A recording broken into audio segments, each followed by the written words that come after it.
was younger, I used to be really afraid of letting good things come into my life because I knew that if I ended up loving it so much, I would be an absolute wreck if it was ever taken away from me. So in my early adult life, I started going for like very surface level relationships and took life paths I knew I wasn't really scared of messing up.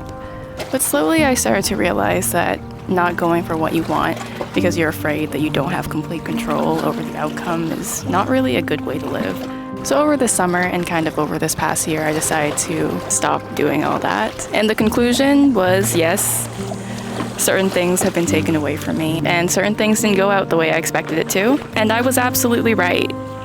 It low-key fucking hurt. But the difference was this time, I didn't really regret any of it. Whether it lasted or not, it was genuinely fulfilling and I did learn a lot. Now that I'm older, I can kind of understand that nothing really belongs to me. I just have my time with it and whatever happens, happens. And when the time comes, I will learn to deal with it accordingly. I always knew that loving something and caring about something was never really meant to be like a possessive thing, but obviously it's easier said than done. It sounds very counterintuitive to love something without attachment because why would you want to be detached from something that you care about? But this anticipation of losing something or someone has held me back from so many great experiences and held me back from meeting so many amazing people. I always felt like I was holding back in some way, whether that be with what I was feeling or with what I actually wanted to do. But I think what makes great experiences so great is that they are finite. Like nothing really is going to last forever. Humans are kind of funny like that though. We only value things when we know we're gonna lose them. You know, the idea of nostalgia has always been pretty interesting to me. It's like one of the most sought after feelings ever. But the thing about nostalgia is that it can't really happen until that thing that you're nostalgic over is gone.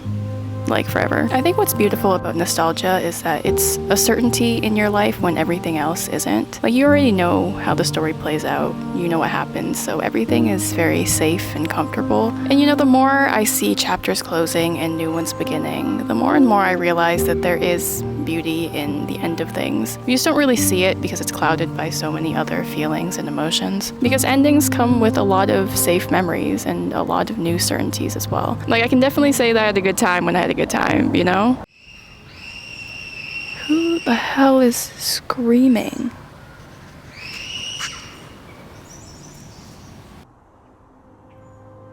I used to be really bad at goodbyes when I was a kid, and I guess in some ways I still kind of am. Like I'd always focus on the fact that I was losing something rather than gaining something that I never would have even been able to have in the first place if I didn't experience the thing. And it just made me really scared to open up to new people and experience new things. But you know, I'm kind of over that now.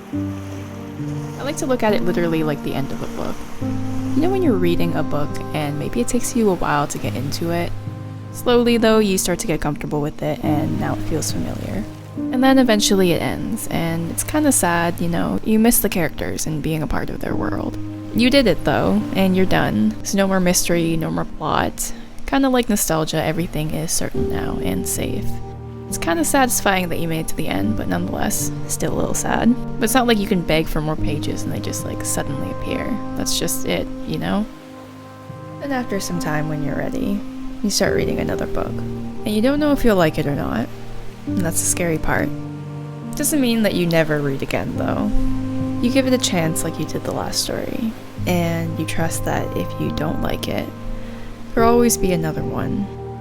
But if it is great, and you do love it, you still have to accept that it's gonna end one day. But it's gonna be worth it like 99.99% of the time. I do not know if that makes sense, but that's how I've been feeling lately about different phases and seasons in my life. I have no idea what's gonna happen, and most times it's not up to me to decide that. I don't write every single part of the script, I just live it and make my choices accordingly. But if I can appreciate the stories I get to experience with the people that I get to experience it with, even if it's just for a little part of my life, I think that's a million times better than not even giving the story a chance to begin. We were put on this earth to form real connections, not half-assed ones. And expressing yourself fully is all about trust. You trust that no matter what outcome, you'll always figure it out. No regrets, no words left unsaid, and no stones left unturned. So yeah, that's my rant for today. Hope you guys are doing well. I love you, and I will see you next time.